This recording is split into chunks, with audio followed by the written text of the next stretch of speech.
අද ලියවෙන කවි නිදහස් චින්තනයේ ඉඩහසර මෙහෙයවීම ලේඛිකා ඉමල්කා උදේශනී. අදත් අපේ වැඩසටහන හා සම්බන්ධ වෙනවා නව පරපුරේ කවියේ. ඔහුගේ කුළුඳුල් කාව්‍ය සංග්‍රහය සංස්පර්ශ සමග ලහිරු දෙද්දුව කුමාර. ආයුබෝවන් ලහිරු. ආයුබෝවන්. ලහිරු කලාව හා සම්බන්ධ විශේෂ ශාස්ත්‍රයකින් පරිබාහිරව වෘත්තීය ජීවිතයක නියැලෙන කෙනෙක්. ඔහු වෘත්තියෙන් වෛද්‍යවරයෙක්. මේ වෛද්‍යවරයා ලියන අපූර්ව කවි එකතුවක් තමයි සංස්පර්ශ. ඉතින් කලා ශාස්ත්‍රයෙන් ටිකක් පරිබාහිර විශේෂ ශාස්ත්‍රයක ඉඳගෙන කවි ලියන ලහිරුගෙන් අපි ඉස්සෙල්ලම අහමු. කොහොමද ඔබ මේ ශාස්ත්‍රයට ප්‍රවේශ වෙන්නේ? මුලින්ම මම මේ මගේ පාසල් ජීවිතයේ සහ විශ්වවිද්‍යාල ජීවිතයේ මා වඩාත්ම මේ අතන ගීත ගායනා හා සම්බන්ධ පැත්තකට තමයි යොමු වෙලා හිටියේ. ගීත ගායනය තමයි මම ගොඩක්ම මගේ ප්‍රියතම දේ වෙලා තිබුණේ. ලේඛනය ගැන මට ලොකු කියන්නේ හැඟීමක් එහෙම අවස්ථාවක් එහෙම ලැබිලා නැහැ. නමුත් දැන් ඊට පස්සේ නමුත් අර ඉස්සර ඉඳලා මට චිත්‍රපටි එක අනිත් කවියෙන් පරිබාහිර අනිත් සාහිත්‍ය ශානර ගැන ලොකු උනන්දුවක් තිබ්බා. ඒ කියන්නේ චිත්‍රපටිය ඊට පස්සේ නවකතාව කෙටි කතාව ඒහා සම්බන්ධයෙන් උනන්දුවක් තිබ්බා. ඒවා කියෙව්ව ඇසුරු කරා. නමුත් කවිය හා සම්බන්ධව මට යම් දෙයක් දැනෙන්න ගත්තේ මීට අවුරුදු 5කට 6කට විතර කලින්. ඒ කියන්නේ මම ඒ දවස්වල විශ්වවිද්‍යාල ජීවිතය අවසන් කරලා ඊට පස්සේ 2019 විතර මම මුහුණු පොතට යම් දේවල් ලියන්න ගත්තා. මුලින්ම කරේ මට ගොඩක් හිතට දැනෙන ගීත ගැන මම ලියන්න ගත්තා මුහුණු පොතේ. ගීත රස වින්දන විදිහට. ඉතින් ඒවා ගැන යම් ප්‍රතිචාර ලැබෙනකොට මුහුණු පොතෙන් මට තේරුම් ගන්න ගත්තා මට ලේඛනය හා සම්බන්ධ යම් හැකියාවක් තියෙනවා කියලා. ඒකත් එක්කම මම ඊළඟට ඒ දවස්වල ගීත රස වින්දන වැඩසටහන් එහෙම ওই වාහනේ යන ගමන් වගේ මම අහන්න පටන් ගත්තා. ඒතකොට ගීත රස වින්දන වැඩසටහන් ඊට පස්සේ යම් සාහිත්‍ය දේශන ඒ වැඩි ওই කවි ගැන පිටින් පිට ඔය දේශකයෝ කවි ගැන කතා කරන්න ගත්තා. ඒතර ඒ කවිය ගැන මට ඒ කවිය අහනකොට මට පොඩ්ඩක් මේකේ හරි රහයිනේ මේ ශානේ හරි රහයි හරි ඇත්තටම ලොකු ප්‍රබෝධයක් ඇති වුණා මට ඒ ගැන මේ කවිය ගැන උනන්දු වෙන්න. ඊට පස්සේ කවිය ගැන මම කවි පොත් හොයාගෙන කියවන්න ගත්තා. ඊට පස්සේ කවිය කියන්නේ මොකද්ද? කවිය ගැන දීලා තියෙන විවිධ අර්ථකථන ඒව ගැන කියවන්න ගත්තා. සහ මම කවි ලියන්න පටන් ගත්තා. ඊට පස්සේ ටිකක් කොහොම කවි ලියාගෙන යනකොට ඒවත් සහ මම ඒක මුහුණු පොතේ පළ කරන්න ගත්තා. මුහුණු පොත හා සම්බන්ධ මුහුණු පොත මම වැඩබිමක් කරගෙන ඒක ගැන මුහුණු පොතේ කවි පළ කරන්න ගත්තා. ඊට පස්සේ ඒ කවි කාලයක් පළ කරනකොට ඒ කවිය ගැන ටිකක් කියන්නේ කවිය ගැන ප්‍රාමාණිකයෝ සහ කවිය ගැන යම් සවිඥානික අය පවා ඒවට යම් ප්‍රතිචාර දක්වන්න ගත්තා. පස්සේ මම තවදුරටත් ඒකට නැඹුරු වෙලා තව කියවන්න ගත්තා. අවුරුදු 4ක් 5ක් ලියනකොට කවි පොතකට කවිත් එකතු වෙලා තිබුණා. සහ මම ලියපු සමහර කවි සමහර තරගවලින් ජයග්‍රහණය කළා. දැන් අර 2020 විතර කවි ලියන්න පටන් ගත්ත මුල් කාලේ ලංකා ලේඛක සංවිධානය මගින් පවත්වන ලංකා ලේඛක සංවිධානය තමයි හිතන්නේ ලංකාවේ පරණම ලේඛක සංවිධානය. ඒ තරඟයට යොමු කරපු කවියක් මට හිතා ගන්න බැරුණා පළවෙනි ස්ථානය ලැබුවා. පස්සේ ඒක ලැබුවට පස්සේ දැන් ඔය මේ සාහිත්‍ය ශාස්ත්‍රයේ ප්‍රවීණයෝ කියන්නේ මහින්ද ප්‍රසාද් මස්සිමුල රංජිත් මල්ලියා වඩු වගේ එකක මට කතා කරලා කිව්වා මල්ලි අපිත් ඔහට කලින් කාව්‍ය නිර්මාණ යොමු කරලා තියෙනවා මේ මුල් අවදියේ. ඔක මේ අපි ජයග්‍රහණ ලැබලා තියෙනවා. ඔහොම කියලා. පස්සේ ඉතින් ඒකත් එක්ක දිගටම මේ වැඩේට යොමු වුණා. ඔබ කියන විදිහට ඔබේ කාව්‍ය ජීවිතය ආරම්භ වෙන්නේ මේ යෝන් වියේදී. යෝන් නියද පහුවෙල මැදි ජීවිත වගේ අතරම. ඔව් ඇත්තටම එතකොට මේ ඔබ කොහොමද පාසල් ජීවිතය ගැන කතා කළොත් එතෙන්දී ඔබ කිව්වා ඔබ ගොඩක්ම ගීත ගායනයට තමයි පෙළඹුණේ කියලා. කවියට කිසිම නේදකමක් ඔබ දැක්කේ නැද්ද? ඇත්තටම තිබුණේ නැහැ. ඒ කියන්නේ කවිය එහෙම අර පිට කවියක් දැක්කහම නිකන් උඩින් පල්ලෙන් කියවනවා මිසක් ඒක කවදාවත් ගැඹුරු විදිහට කවියක් ලියන්න කවදාවත් උත්සාහ කරලා තිබුණේ නැහැ. ඔව් මම හිතන්නේ මේ පසු කාලේ ඔබ මේ සරසවි ජීවිතයේදී ඔබ විවිධ ගැටීම් වලට ලක් වෙනවා. ඒත් ගීත ගායන හා සම්බන්ධයෙන් මම මේ දැන් අපේ කැම්පස් එකේ තියෙන ටැලන්ට්ස් කියලා ෂෝ එකක් මේ මෙඩිකල් ෆැකල්ටි එකේ ජයවර්ධනපුර විශ්වවිද්‍යාලය. ඒකේ ඒ ටැලන්ට් ෂෝ එකේ පළවෙනි ස්ථානය පවා මට ගායනයෙන් ලැබිලා තියෙනවා. ඉස්කෝලේත් මම ස්ථාන දිනලා තියෙනවා ගායනයේ හා සම්බන්ධයෙන්. ඔබේ පාසල ගැනත් කියන්න පුළුවන්. මම මුලින්ම ප්‍රාථමික අධ්‍යාපනය ලබන්නේ මතුම ශාන්තිමේරි මහාවිද්‍යාලයෙන්. ඊට පස්සේ මම ශිෂ්‍යත්ව සමත් වෙලා යනවා කොළඹ රාජකීය විද්‍යාලයට. කොළඹ රාජකීය විද්‍යාලයේ තමයි මම ගොඩක් ගායන කටයුතු කරේ. ගායන වෘන්දයේ මම සමාජිකයෙක් වෙලා හිටියා. ඊට පස්සේ ගොඩක් ගායන කටයුතු තමයි කළේ. මම හිතන්නේ ඔබ වෛද්‍යවරයෙක් විදිහට ඉන්නකොට ඔබට විවිධ අත්දැකීම් ලැබෙනවා ඇති. ඒ අත්දැකීම් එක්ක ඔබ යම් ආකාරයකට කවියට සංවේදී වුණාද කියලා මට හිතෙනවා. ඔව් වෙන්න පුළුවන්. සහ මේ අනිත් එක මම හිතන්නේ ජීවිතය අර විවිධ හැල හැප්පීම් ඊට පස්සේ පාසල් ජීවිතේ විශ්වවිද්‍යාල ජීවිතේ ඊට පස්සේ වෙනත් සාහිත්‍ය ශානර ඇසුරු කිරීම අනේ ඒවත් එක්ක මම හිතන්නේ කවියෙක්ට අවශ්‍ය දේවල් ගොඩනගනවා වෙන්න පුළුවන් මගේ ඇතුලේ මම කවි ලියන්න නොදැන හිටියට කවියෙක්ට අවශ්‍ය දේවල් අඩුම කුඩුම ටික මම හිතන්නේ ගොඩනගෙන්නේ නැති කාලේ. ඔව් මං හිතන්නේ කවි ලියන්න නොදැන හිටියනේ මේ ඔබ තුල කවිය සැඟවිලා තියෙන්නද කියලා මට දැන් හිතෙනවා. එළියට එන්න අවස්ථාවක් ලැබුණ නැතුව ඇති නේද? ඔව් ඒක තමයි. ඇත්තටම මේ ඒක හරි අහම්බකාරකයක් ඇත්තටම මම පොතේ ලියලා තියෙනවා ඒ කියන්නේ. ඒක හරි පුදුම සම්දිස්ථානවල අපි ගහලා තියෙනවා අපේ ජීවිතේ. ඔව් ඇත්තටම මේ කවි පොතෙත් ගොඩක් තියෙනවා ඔබ ලැබපු මේ ඔබේ වෘත්තීය ජීවිතය තුල ලැබපු අත්දැකීම් සුරෙල් ලියපු කවි ගොඩක් තියෙනවා. මේ ස්මෘති කියන කවිය. ඒ වගේම කවි කීපයක් මේ විදිහට අපිට දක්වන්න පුළුවන් 10 වෙනි කවිය. ඩොක්ටර් නෝනට මම අද වෙරළු අච්චාරු ටිකක් ගෙනාවා. ඒ වගේ කවි කීපයක්ම ඔබ මේවා ඇතුළත් කරලා තියෙනවා. ඇත්තටම වෛද්‍යවරයෙක් කවියෙක් වීමත් ඒක වෛද්‍ය වෘත්තියටත් යම් ආකාරයකින් ආලෝකයක් ලැබෙනවා. කවියෙක් වෛද්‍යවරයෙක් වීමත් ඔබගේ කාව්‍ය ජීවිතයටත් යම් ආලෝකයක් ලැබෙනවා. ඒක බොහෝ විට අත්දැකීම් ශාස්ත්‍රය, ඒ වගේම රෝගියාට සංවේදී වීම, ඒ ගොඩක් දේවල් වලට මේ දෙක සමානුපාතව බලපෑමක් ඇති කරනවා කියලා මට හිතෙනවා. එතකොට එතෙන්දී ඔබට සුවිශේෂී අත්දැකීම් ලැබෙනවා ඇති. අනිවාර්යෙන් ලැබෙනවා. එතකොට කොහොමද ඒවා ඔබ කාව්‍යයට පෙරලන්නේ?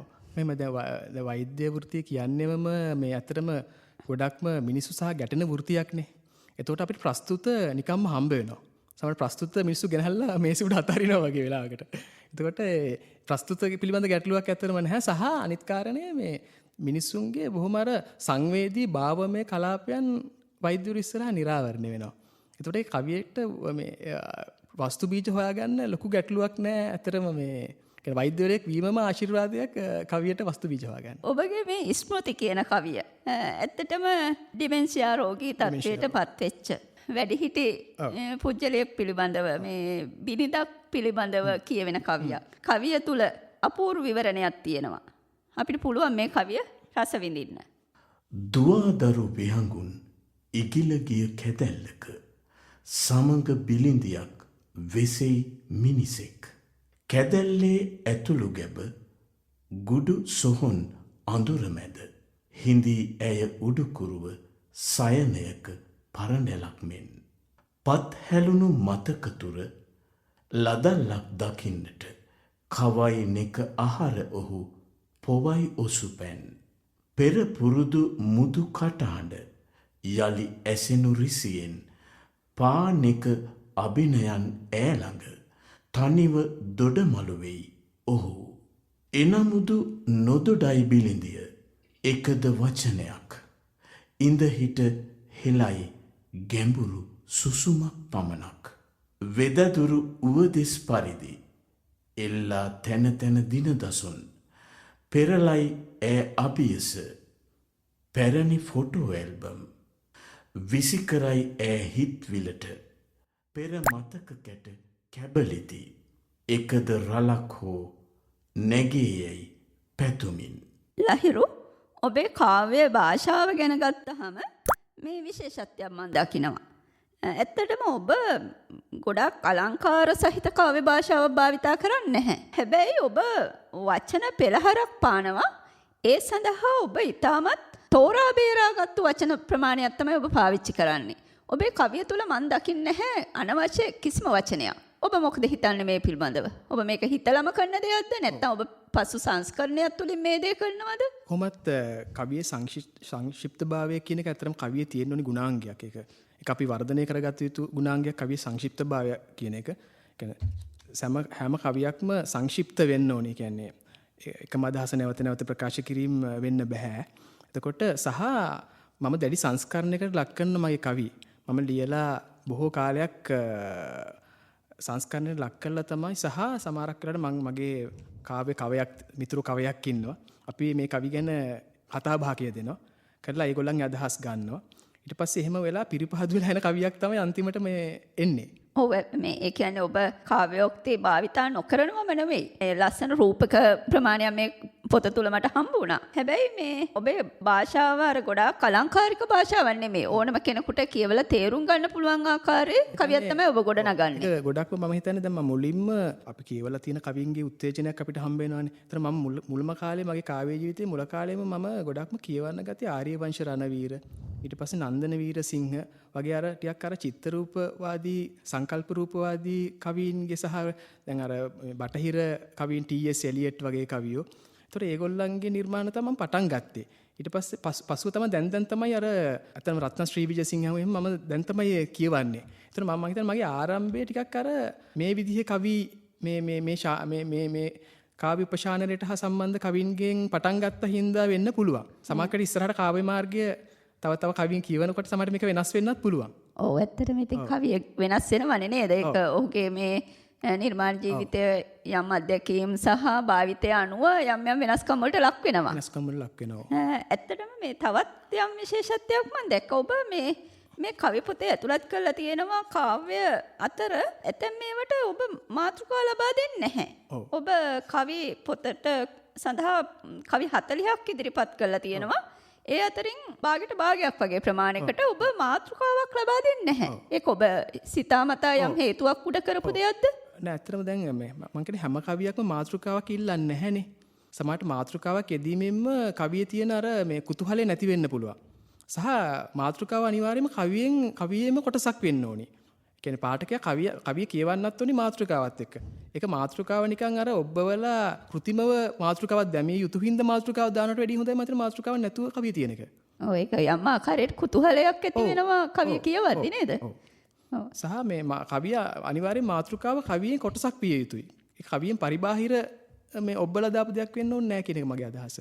ඔව් එතකොට ඒ වගේම තමයි මේ ඔබේ කවි ගත්තාම අපි මේ පෙර කිව්වනේ ඔබ ගොඩක් වෙලාවට ඔබේ වෘත්තීය ජීවිතය හා සම්බන්ධ අත්දැකීම් ඔබ ලියන්න පෙළඹිලා තියෙනවා කියලා.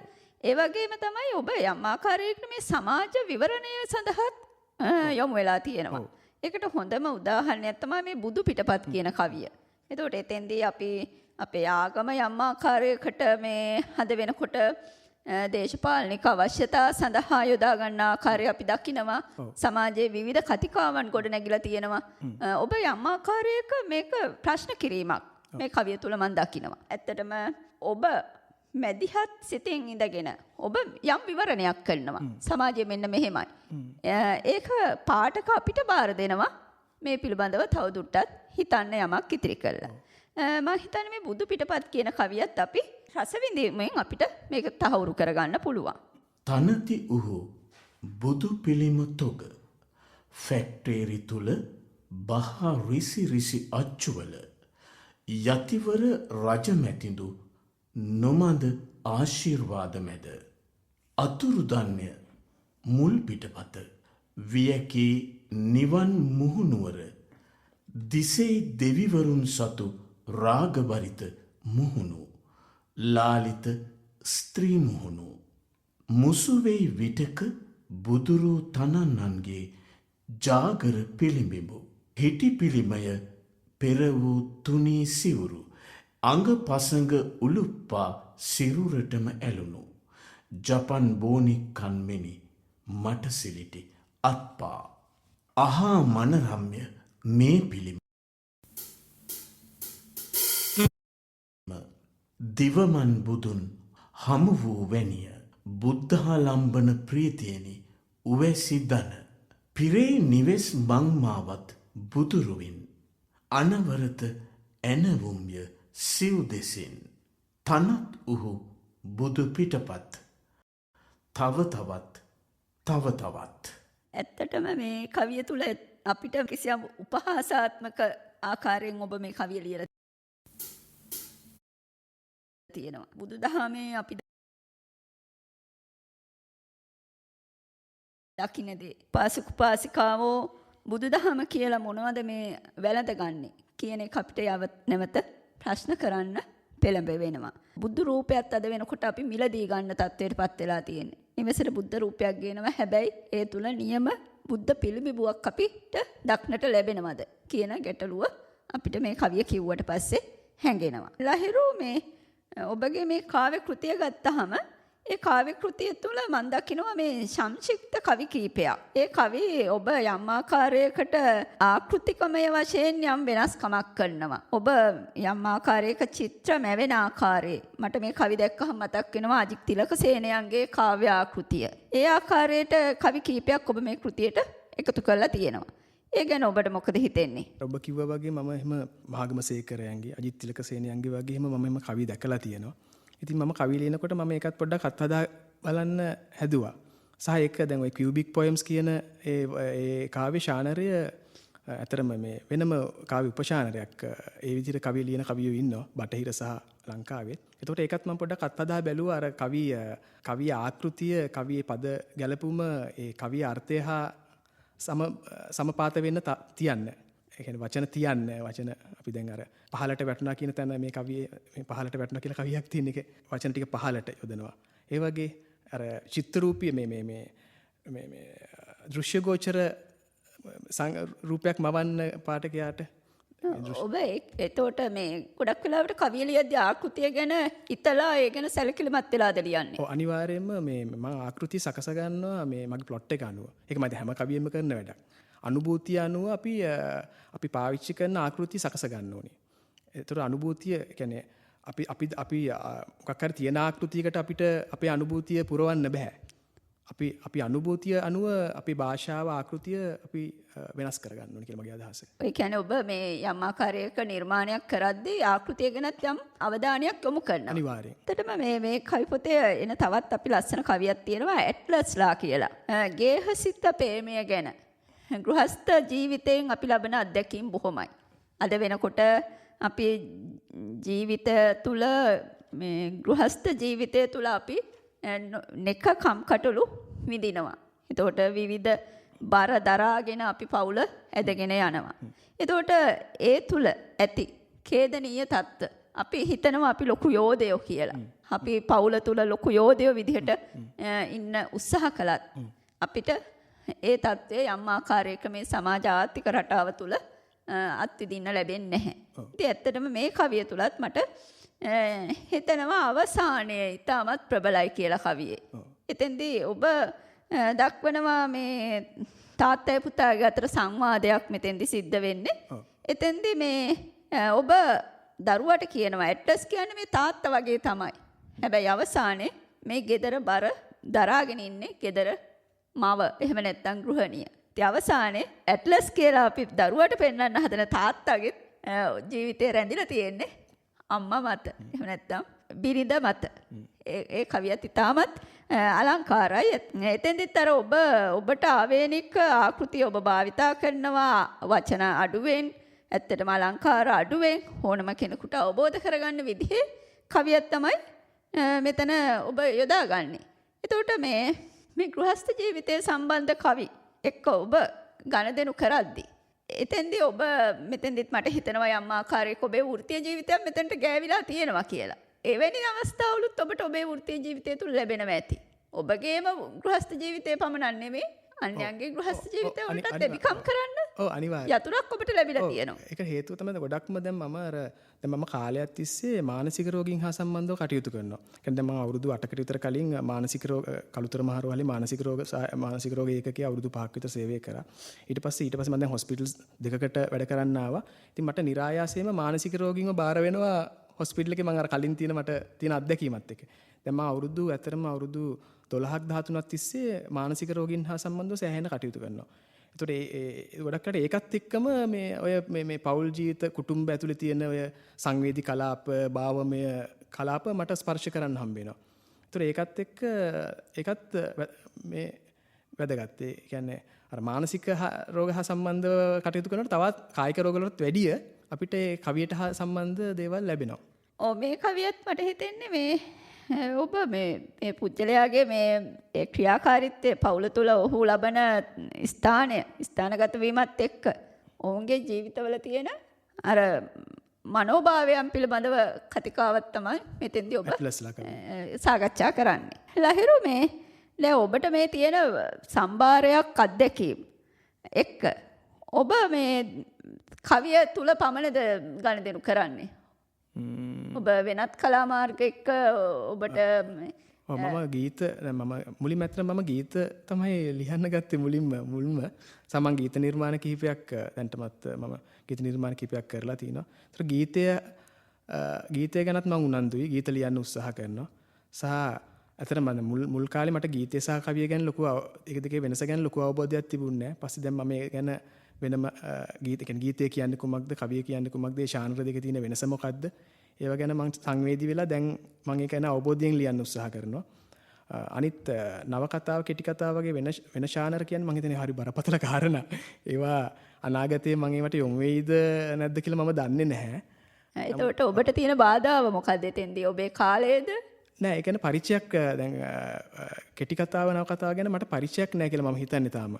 ඒවට එළඹෙනවා නම් ඒ පිළිබඳ පරිචයක් සමග ඒව තාක්ෂණික කාරණා ගැන දැනගෙන නිවැරදිව ඒවට එළඹෙන්න ඕනි කියලා තමයි මගේ අදහස. සහ එම කවදක්වත් එහෙම නවකතාව කෙටි කතාව ලියන්න බැරි වෙයි. ඒ කියන්නේ ඇත්තටම විශිෂ්ට නවකතා කෙටි කතා කියනකොට මට හිතෙනවා මේ මිනිස්සු මේවා කොහොමද ලිව්වේ කියලා. මට ඒ හරිය ඉන්ද්‍රජාලිකයි. දැන් මම කවියක් ලියනවා කියන එකත් මට හරිය තාමත් මට ඒක හරිය විස්මය දනවන ඉන්ද්‍රජාලික කාරණයක්. ඔබත් එක්ක මේ කතාබහත් එක්ක තේරෙන්නේ ඔබ යම් ආකාරයක හැදෑරීමක් කරමින් තමයි මේ කාව්‍ය ශාස්ත්‍රය තුල රැඳී සිටින්නේ. ඉතින් ඇත්තටම ඔබේ වෘත්තීය ජීවිතය සහ මේ ශාස්ත්‍රය පිළිබඳව ඔබ හදාරමින් යන මේ ගමන ටිකක් වෙහෙස කර ඇති. ඔව් වෙහෙස කරයි. ඔබේ කාලය කොහොමද කැපකිරීමක් කරන්නව ඇති? නෑ අර කොහොමද දැන් අපි Taman කැමති දෙයට අපි කොහොමත් අපිට කාලය નિરાයාසයෙන්ම අපි ඒකට යොමු වෙනවනේ. ඉතින් මට ඉඩ ලැබෙන හැම අවස්ථාවකම මම බලනවා ඊහා සම්බන්ධයක් කියවන්න, ඔය කවියක් ලියන්න, කවිය සම්බන්ධයෙන් කියවන්න සහ කවියෙන් පරිබාහිර වෙනත් දේවල් කියවන්න මම උත්සාහ කරනවා. එතකොට මම කියන්නේ කාලය පුළුවන් තරම් මම ඒකට තියෙන කාලය පුළුවන් තරම් කළමනාකරණය කරගන්න උත්සාහ කරනවා. එතකොට ඒකත් එක්ක කාලයේ මදිකමක් ඇත්තටම නැහැ. ඔව් දැන් ඇත්තටම මේ ඔබ වෙනත් වෘත්තියක ඉන්න කෙනෙක් ඔබට කොහොමද ලැබෙන ප්‍රතිචාර? ඔබගේ සගයෝ ඔබේ වෘත්තීය සගයෝ කොහොමද ඔබට මේ දක්වන ප්‍රතිචාර එහෙම? තාමත්ම හොඳ ප්‍රතිචාර ලැබෙනවා. මේ වෘත්තිය ඇතුළෙත් වෘත්තියෙන් පිටත්. ඇත්තට මේ උත්තේජන වලින් තමයි මේ ඒ උත්තේජනයත් එක්ක තමයි මේ දේවල් ශාස්ත්‍රීය ප්‍රවීණයන්ගෙන් ගොඩාක් ප්‍රතිචාර ලැබිලා තියෙනවා. සහ මේ කවි පොත කරන්න ගියාමත් ප්‍රවීණයන්ගෙන් ලැබුණ ඒ කියන්නේ නන්දන වීරසිංහ ඊට පස්සේ සුනන්ද කරුණරත්නයන් ප්‍රවීණ කිවියර සුනන්ද කරුණරත්න ඊට පස්සේ මහින්ද ප්‍රසාද් මස්සිඹුල මේකේ මේ ප්‍රකාශන කාර්යභාරගත්තේ. එතන මහින්ද ප්‍රසාද් මස්සිඹුලයන් ඊට පස්සේ තව නලින්ද සංජීව ලියනගේ ප්‍රගීතිකා ජයසේකර කියන කවි කිවිඳියෝ ගොඩාක් මේකට මේ උදව් කරලා තියෙනවා. අශෝක කුලතුංග කිවිඳුන්. එතකොට එහෙම ගොඩාක් ඒගොල්ලෝ මට වැඩි ගොඩක් ප්‍රවීණයෝ මට ගොඩාක් ඒගොල්ලෝ උදව් කරලා උපදෙස් දීලා තියෙනවා. මේ කවි ගැන කතා කරලා තියෙනවා. ඇත්තට මේක මම ලියලත් තියෙනවා මේ පෙරවදිනේ. සහ කවියට එළඹීම මතින් මට බොහොම හොඳ මිතුරු සමාජයක් ගොඩනගා ගන්න බොහොම සබුද්ධික සවිඥානික මිතුරු සමාජයක් ගොඩනගා ගන්නත් ඉඩ ප්‍රස්තාව ලැබුණා කවියට එළඹීම මගින්. ඔව් දැන් ඔබ ඊළඟ පියවර තබන්න සූදානම්ද? ඔව් මම දැන් ඇත්තටම මම කෙටි කවිය ගැනත් හුඟක් කෙටි කවිය කියන කාව්‍ය ශාස්ත්‍රය ගැනත් මම ගොඩක් උනන්දුයි. මම දැන් මේ කවියට මේ කවිය වලට සමගාමීව මම කෙටි කවියත් ලියන්න ගත්තා. කෙටි කවි ග්‍රන්ථයක් ඉස්සරහට මම මේ ප්‍රකාශයට පත් කරන්න හිතාගෙන ඉන්න කවිය එකතු කරමින් ඉන්නවා. සහ කෙටි කවිය ගැන මම රසවින්දනත් මම ලියන්න පටන් ගත්තා. කෙටි කවියක් අරගෙන ඒ ෂෝට් පොයම් එකක් අරගෙන ඒ ගැන රසවින්දකෝ. ඒ කෙටි කවියක් අපි කොහොමද විවරණය කරගන්නේ ගැන කතා කරන්න කියලා. එහෙම ලියපු මේ ලේඛන ගොන්නකුත් මම ගාව තියෙනවා. ඒ පොත් කිහිපෙම ලබන අවුරුද්ද විතර මම ප්‍රකාශයට පත් කරන්න හිතාගෙන ඉන්නවා. ඇට්ලස් කියන්නේ කවුද තාත්තේ? මේ මුළු ලෝකයම දරාගෙන උරමත හිඳින යෝධයා. පිළිවදන් දී පුතුට පුම්බා ලය මඩල පළල් කොට උරහිස් මවාගමි ආයාසයෙන් යෝධ වෙසක් මොහොතකට පුතු අභියස. පුතාගේ තාත්තිත් යෝධයෙක් තමයි. ගෙදරම බර උස්සන විශ්මයෙන් විවර වෙයි සිඟිතිමුව. ඇසෙයි මුළු තැන්ගෙයින් මෘදු නෝකාඩු ස්වරයක් විඩාබර. බෙහෙත් ටිකවත් බොන්නේ නෑනේ ඔයා. මම මතක් නොකළොත් වෙලාවට. ලහිරු එහෙමනම් අපි ඔබට සුබ පතනවා. අනාගතයේ තවත් හොඳ කවි තුලින් ඔබගේ ඊළඟ නිර්මාණය අපිට රස විඳින්න ලැබේවා කියලා ප්‍රාර්ථනා කරනවා. බොහොම ස්තුතියි. ස්තුතියි ඔබට. අද ලියවෙන කවි තුලින් සාකච්ඡා කළේ ලහිරු දේද්දුව කුමාරගේ සංස්පර්ශ කෘතිය පිළිබඳවයි. අදත් සාකච්ඡාව මෙහෙය වූයේ ලේඛිකා ඉමල්කා උදේශිනී. අද ලියවෙන කවි නිෂ්පාදනය සෑම් විමල ධර්ම.